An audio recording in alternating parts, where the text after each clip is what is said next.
And we're back with another episode of Real Sense Now. It's your host, Dawood Bedrosian. You know what the show is all about. It's the best hour of the week, and it's the hour that I enjoy most because I am here to share and educate with you all that's trending in the world of business and real estate. We like to vary our topics, whether it's real estate, entrepreneurship, or just basically show you ways in how to create wealth.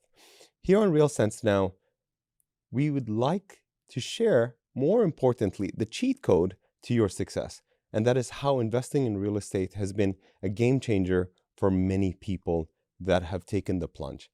On our show today, we're going to kickstart this new season with a very special guest, Mr. Steve Pugh. Steve is a titan in our industry. He's been in the business for a long time. And if you notice that interesting accent, he's my Welsh friend that is joining us on the show today. So, Steve, thank you for being a part of Real Sense Now. Absolutely, Dee. Thank you. I'm really from Germany. Oh, really? No, you're not. Not with that accent.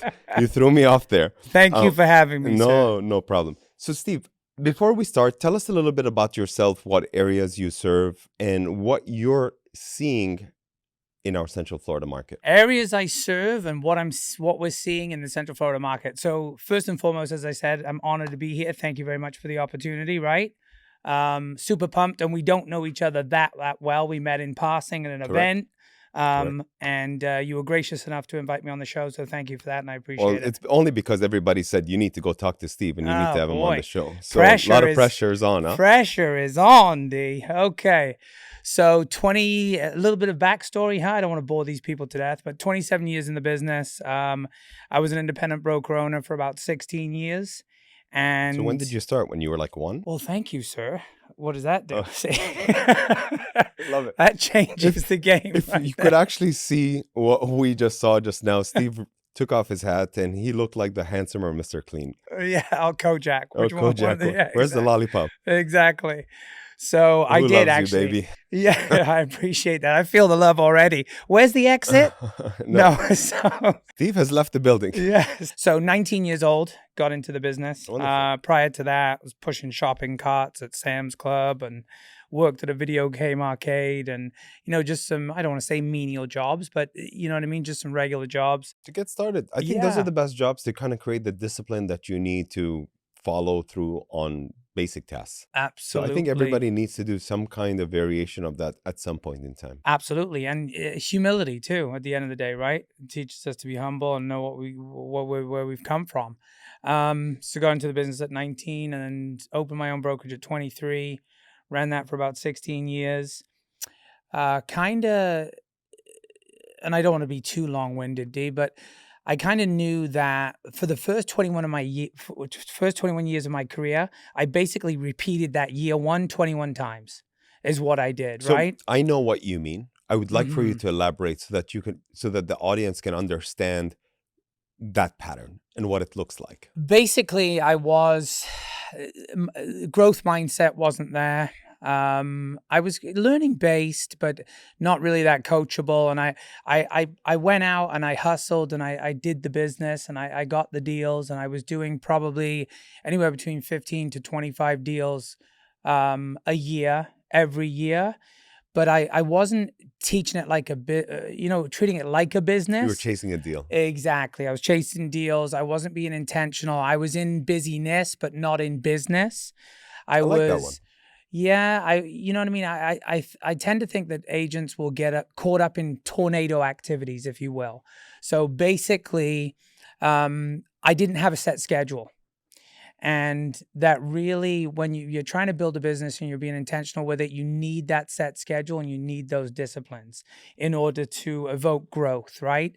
Tornado activities being checking your email, making sure a lockbox opens up, running to meet somebody at a property where you could maybe have leveraged that responsibility or you know what I mean? Just being uber focused and being honest with your working hours and realizing what is work and what is not, right? And not conning yourself into believing that those tornado activities are going to move your business forward. But the funny thing about what you're saying is I also, within the last year and a half, realized the shift of chasing a deal to growing a business.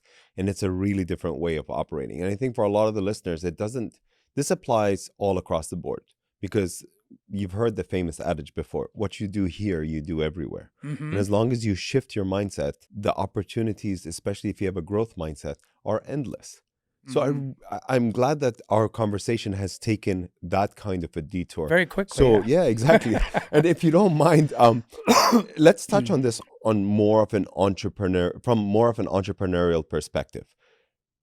What caused that mindset shift for you in order to go into business mode than busyness mode? Well, instinctively, where I'm going to go may not be the answer you're looking for. There's no right or wrong answer. There's For just me, it whatever was you like. sobriety. Yeah. Okay. It was Fair enough. sobriety. So I'm an alcoholic, and I was a cocaine addict, right, for many, many, many years, probably from the age of 17. My sobriety date, the Lord Almighty has a great sense of humor too, because he's given me a date that I'll never forget. It's 4/8/16. You just double it. So April 8th, 2016 is my sobriety date. So this year will be 8 years sober. God bless. I appreciate that. Thank you. And without him, I wouldn't be where I am today. I know that sounds cliche, right? But for whatever reason, he reached down and plucked me out of that mess that I was in. I always worked, D. I always provided. But it got to the point where I was, you know what I mean? I was incarcerated. It just wasn't great, you know? So there you go. It got all somber and serious there for a minute. I love it. But that's kind of what woke me up, right? I got my sobriety. I got saved. And I realized that to take my business to the next level, that I just really invested in myself, right? So I got my hands on every bit of information I could. I digested it. I consumed it. But the most important thing was, you cannot take action on everything, right? It's just too much. But you've got to pick and choose. So when you go to these conferences, take 1, 2, 3 things tops that you're going to implement into your business right away.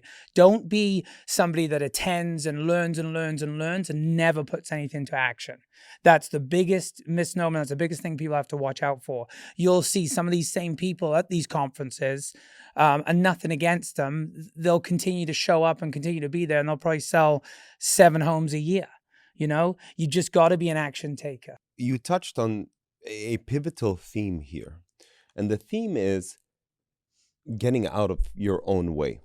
And sometimes you need to be plucked out of your own way. Sometimes you have a epiphany. Sometimes you realize this Satori awakening moment where you go, everything in the past hasn't worked. And now I'm up against the wall and I need to move in that direction.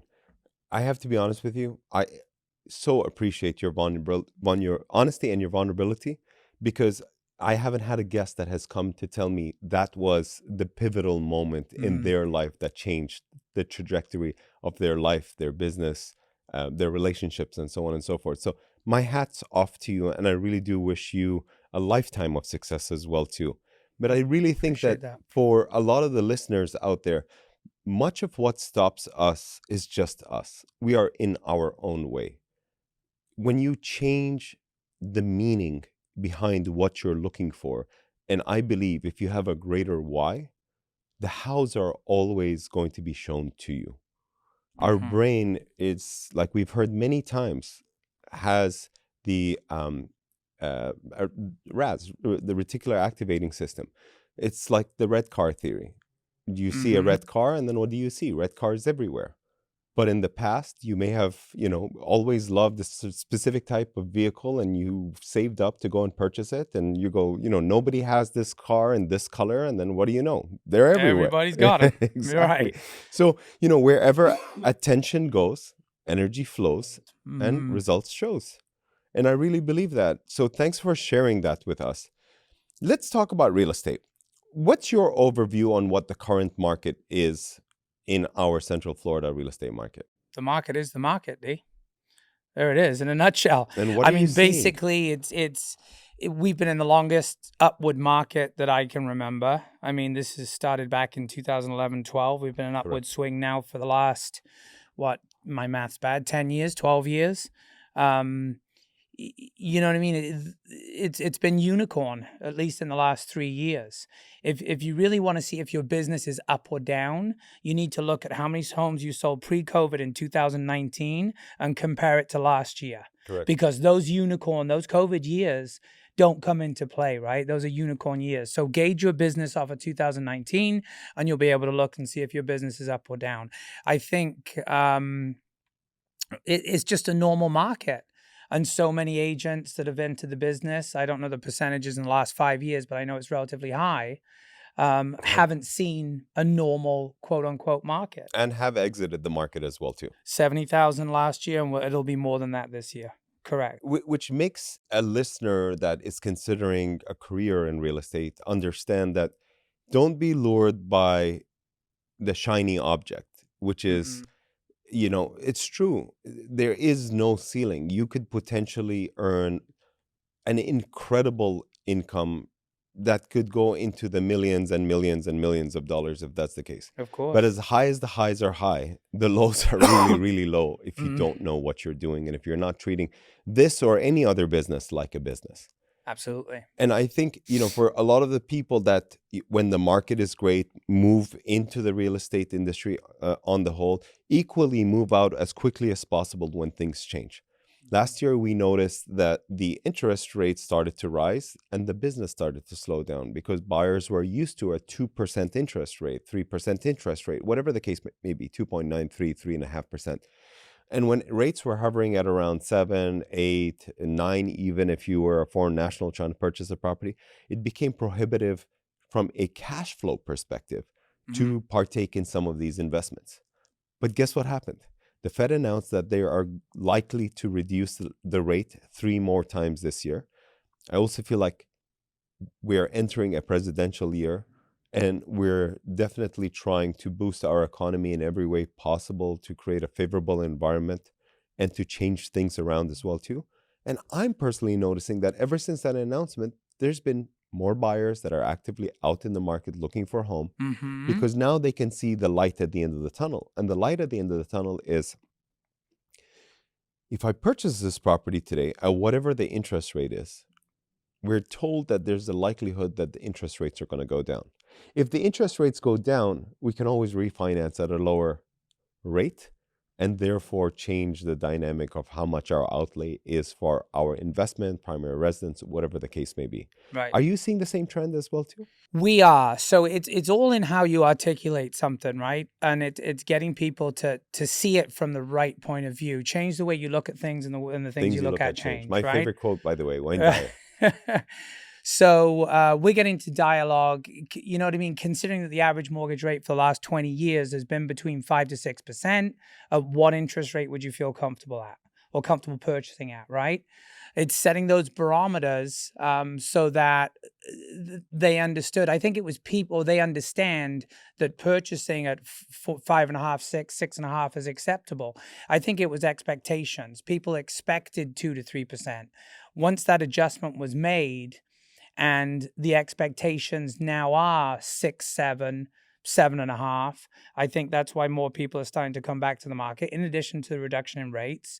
There's a couple of things I want to hit on, D. Not that I want to go backwards. No, go wherever you want to go. I think we talked about new agents entering the business, leaving the business. I don't think anybody should get intimidated, right?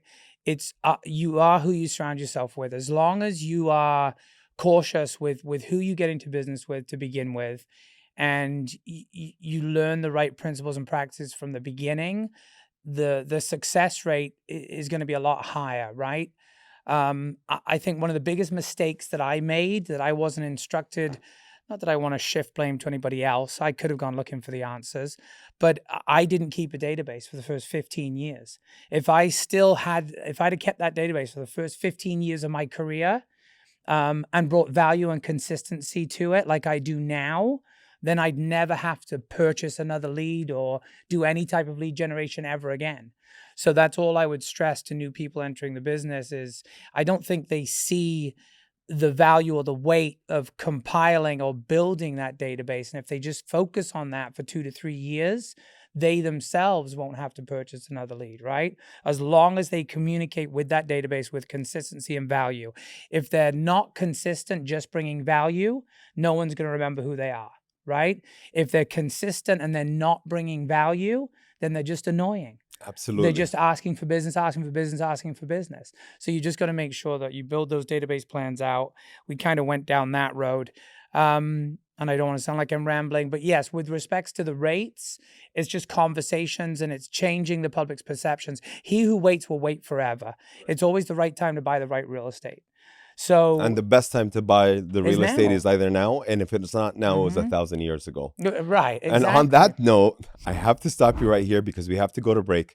Thank you for your fascinating insights. We'll be right back. It's your host, Dawood Bedrosian, and you're listening to Real Sense Now.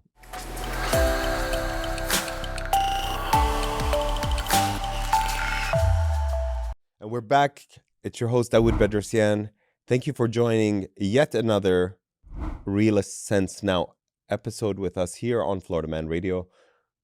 We love bringing in guests that add so much more value and education to our understanding of what's trending right now in the world of real estate. Today, I'm joined by my guest, Stephen Pugh.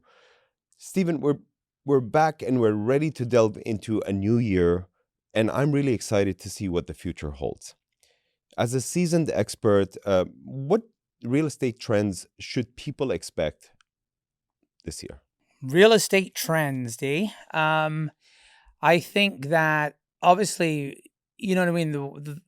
There's still uncertainty in the market, right? I think last year, 2023, I'd want to label as a year of adjustment. And I think moving forward, consumers need to be confident, especially with rental prices. And confident in their decisions to purchase real estate.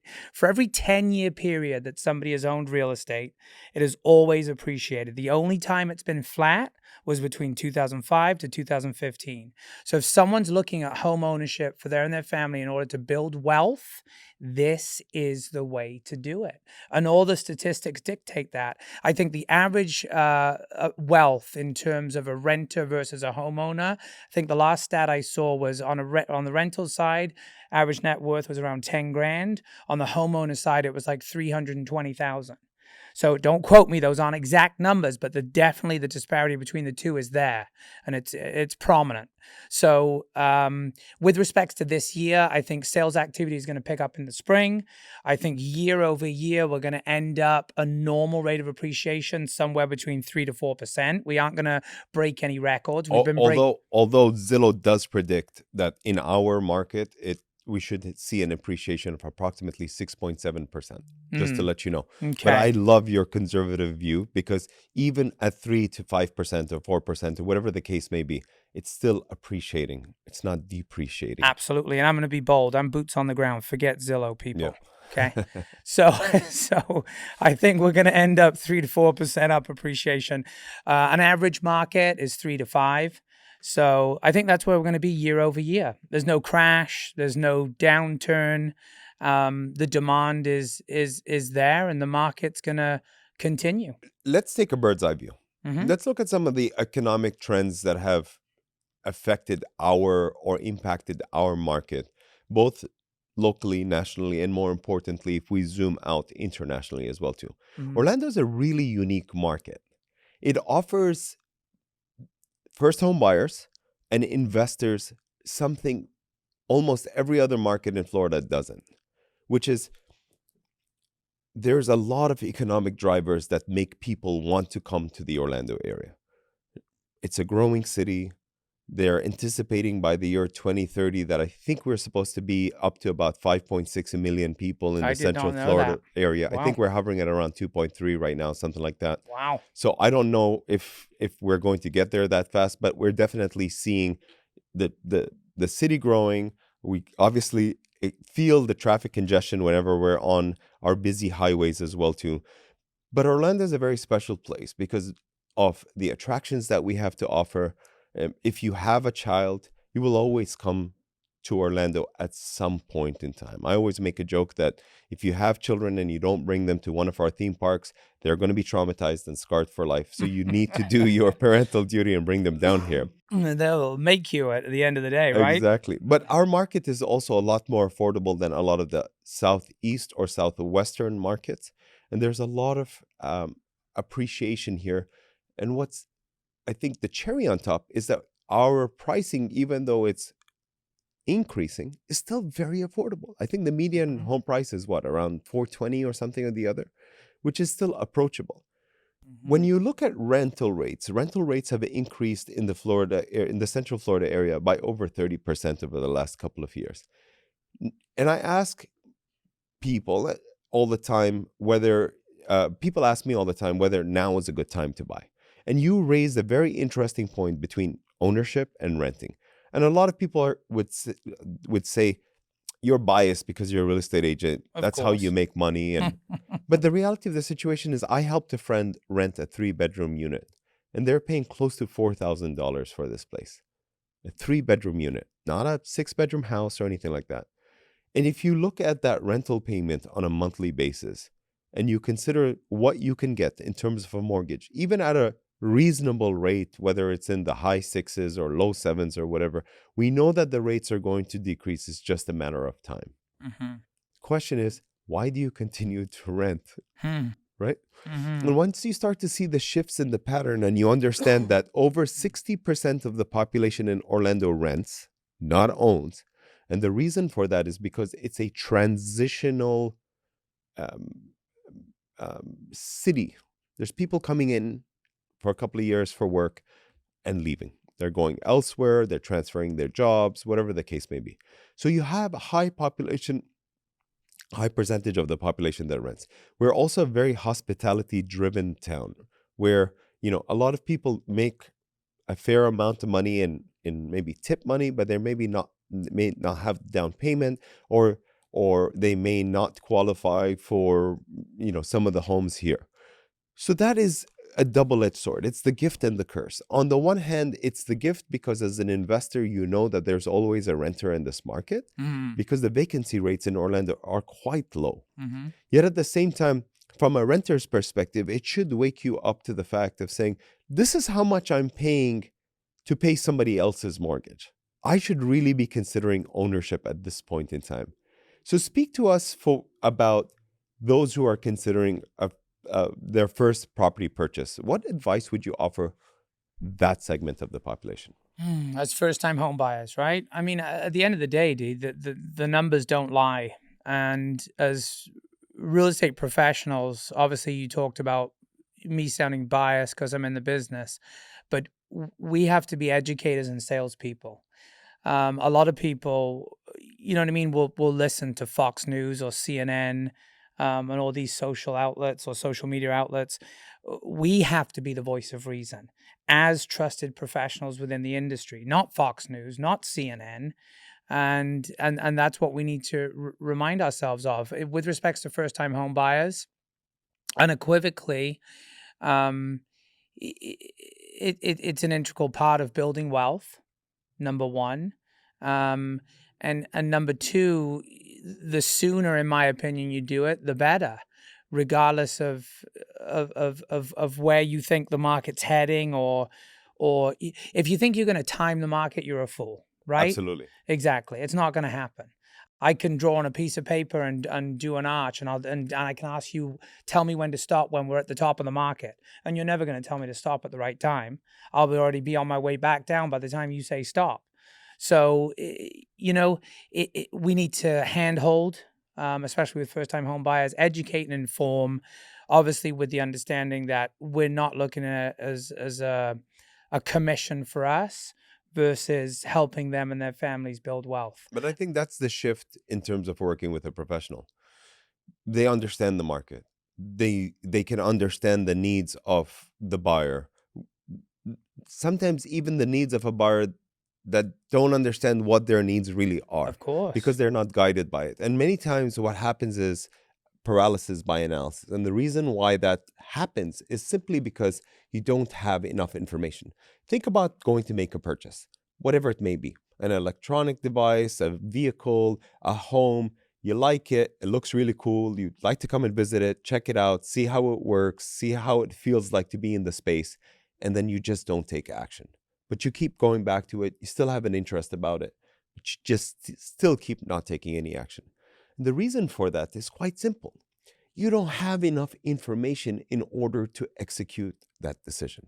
When you're looking at real estate, think of your mortgage payment as forced savings. Literally think about it like this. I always look at real estate as a 4-course meal. I say that in a joking kind of way because it's one of the greatest metaphors my mentor taught me.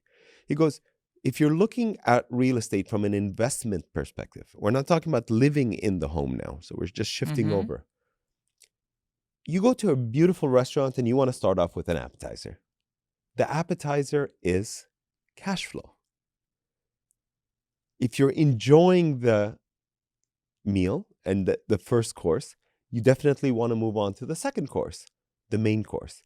The main course is exactly what we're talking about right now, which is principal recapture, mortgage pay down. As you start to pay down the mortgage, we go into enjoying this incredible main course and then onto the third course. And the third course may be something sweet, dessert. What is that? Appreciation. As you mentioned, if you look at a 10-year cycle in real estate, you will always find whether the market trends upwardly over time or trends downwardly, it will always trend upwardly over a greater period of time. Yep. And that, no pun intended, is sweet in terms of the appreciation that you're getting on the property. And then after you're done, depending if you like a cigar or an after dinner drink, there's a lot of tax benefits that you can take advantage of, specifically here in America, that you can't take advantage of in other countries. And I'll give you a perfect example. If you look at Canada, you can't write off the mortgage interest that you get over there. There's a lot of advantages that you have here with lower capital gains as compared to other countries as well too. And it really allows for an investor to come and consider this market as a good market to be in. Think about it. If you look at the top 5 countries, and they usually vary in terms of who's number 1, 2, but they usually are the same top couple of countries. You find that foreign nationals that are investing in our market, whether it's in short term, whether it's in a beach property, a second home, whatever the case may be, first and foremost come from Canada, China, Brazil, Colombia. But a lot of people are investing in our market for several reasons. One, they enjoy the market, they enjoy the attractions that the city has to offer. But in many other cases, it is a decision driven by politics and economics. It's safer to park their money here than to have it in a bank in an environment that is politically unstable, where things can change and whatever value of the currency that you have is completely diminished. So I'm very bullish about our Florida market because as we saw when the prices started to adjust or decrease in many of the other parts of the country, we saw a boom in the Orlando and the Miami areas. As a matter of fact, I was reading an article that stated that the Miami real estate luxury market is actually more valuable today than that of New York City in Manhattan, which to me is so surprising. And you're starting to see a lot of wealth being transferred from a lot of places. You know, Jeff Bezos calling Miami home now. Ken Griffin thinks Miami could be the next financial hub or capital, which would be really great to see that. And of course, I understand why. It's the American Riviera. It's the playground for the rich. You have the best of the best restaurants, the best entertainment. You can enjoy, some time on a boat, and you can go build something that is incredible in that market as well too. So it's very important for us to understand these trends and be ahead of the curve. One of my favorite quotes is a Wayne Gretzky hockey metaphor, which is you always want to skate to where the puck is going, not where the puck is at. You always want to be ahead of a trend, not follow one. And that's the best advice that you being an educator and a coach, and me being a real estate expert advisor for both local and international people, can impart to them. Education is key. If you have the right information, you're able to execute the right decisions to create wealth for you and your family. Thank you for listening to this segment. It's your host, Dawood Bedrosian. You are listening to Real Sense now live on Florida Man Radio. Stay tuned because we're going to catch you right after the break.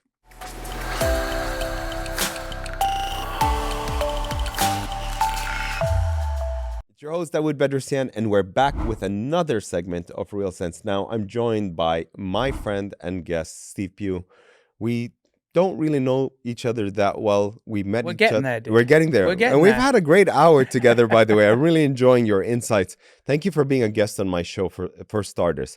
Steve, I want to get into the world of real estate. We're entering a new year, and a lot of people are considering a lot of new moves in their life. Maybe it's a new side hustle. Maybe it's a new career.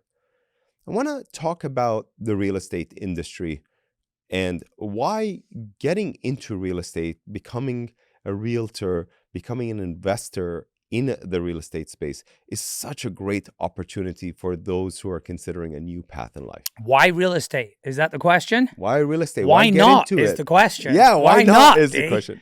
It's one of the oldest and greatest businesses that you could be in. Well, I got into real estate because I was watching sunset listings or Yeah. whatever it is, and I decided, no, let's not go down that Yeah, road, I right? know. If you're sitting with a prospective agent or a prospective business partner, and they mention why I got into real estate is because they were watching HGTV, run. Yeah, Okay. exactly. Yes. Because actually that's where all the disasters start from. First and foremost, Right. if you're looking at $1 million listing or selling sunset, and you see That's these it, like selling cha-ching, $500,000 commissions, and this is the reason why you want to do that. I can promise you Uh-huh.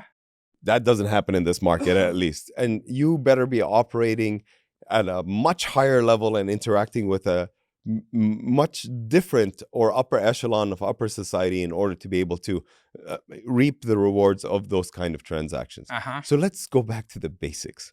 Why should someone consider a career in real estate? It's a really tough business to be in. It is. And that's what I preferenced in the last segment, right? You are who you surround yourself with. You show me the 5 people that you text most in your phone, and I'll show you your future.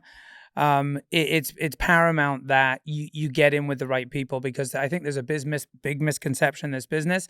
And when people do get into it, it's completely different from what they thought it would be. And if you're not surrounded by the right people to prepare you for what this business truly is all about, then that's why the failure rate is 80% inside 2 years, right? So people will say for time freedom, which in my I work opinion, 9 days a week, right, so I don't know if- what time freedom you're right, talking and if about. you're running a schedule, obviously you have that luxury to do what you want, I guess, when you want. But if you're running a schedule and you're intentional with your business, you don't.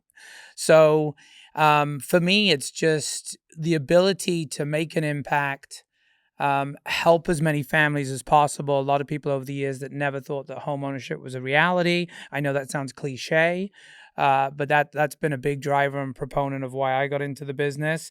And at the end of the day, let me not avoid it. I write my own checks, right? It's what you put in is what you get out. It's your business. It's literally your business. Exactly. But I think you need to make the shift that we discussed before. I think whenever anybody gets into a new business, they're always chasing a deal. And I think what we really need to shift our perspective on is moving away from being a deal chaser and then being a value add to make a difference in somebody's life. And I know that sounds cliche, but I'm going to ask you a really simple question. Do you think what you do in real estate is a service? Of course. Or a commodity? The service. You think so? Yeah. I see myself as a commodity. Really? I used to provide a service, which is a transaction, but my commodity now is the information that I impart, what I'm able to share, how I can move a group of people that would come and listen to me speak, whether it's 100 people or 1,000 people in a seminar, and explain to them the joys and the luxuries of owning, for example, a lifestyle asset. I work in the short-term vacation rental space. Orlando is obviously one of the best cities in the world that can support that kind of an industry. And I think a lot of people want to take advantage of owning a lifestyle asset. And I always talk about this. A lifestyle asset consists of three things. It's a first and foremost an asset that you purchase that generates passive income. Mm-hmm. Two, it's a property that you can enjoy whenever you want.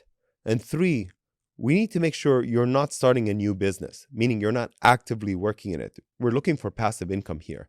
That means a property that is managed by a property management company. Mm-hmm. Now, when you're able to guide and direct people in a way which could change the trajectory in their life, I believe you become a commodity for people. You're not just providing a service. Could we beg to differ and be both? Yeah, of You course. could be in service and be a commodity, right? But you're always in service when you're adding value, Of course. right? Mm-hmm. And I think that's the difference. And the difference is the mindset. And yes, it's potato. It's the way you define it.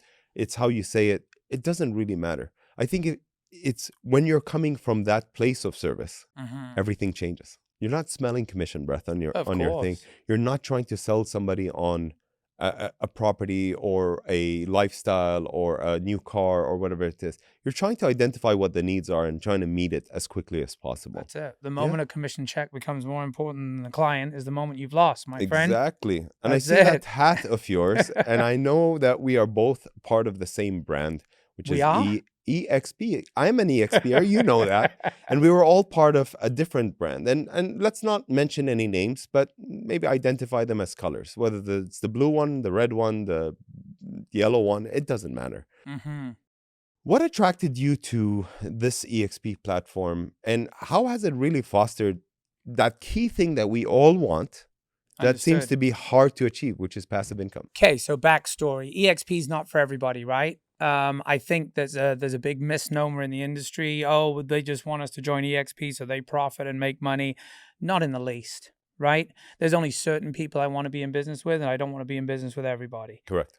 With respects to the company, I was an independent broker owner. I was putting training programs into place. I was implementing systems. I was doing the majority share of the production myself. I was running trainings. It just got a lot, D. It became a lot, right? You know what I mean? You train agents up, they'd leave. Just a lot of scarcity mindset. So I figured that there had to be a better way. And what I figured out in the process, right, as a byproduct of this, is I was compromising the growth of my own agents by staying as an independent broker owner because I couldn't give these people and their families, people that I was in business with, the opportunities that this company has been able to give. So just case in point, I mean, one of our top producers, pushed and shoved when we made the move. This is the wrong move. I got a text at the beginning of last year. This is the most money I've ever made in my real estate career. Thank you. So that made it kind of worthwhile for me, because she's a single mother with a daughter, and just to see the way that she's grown. That's another thing too.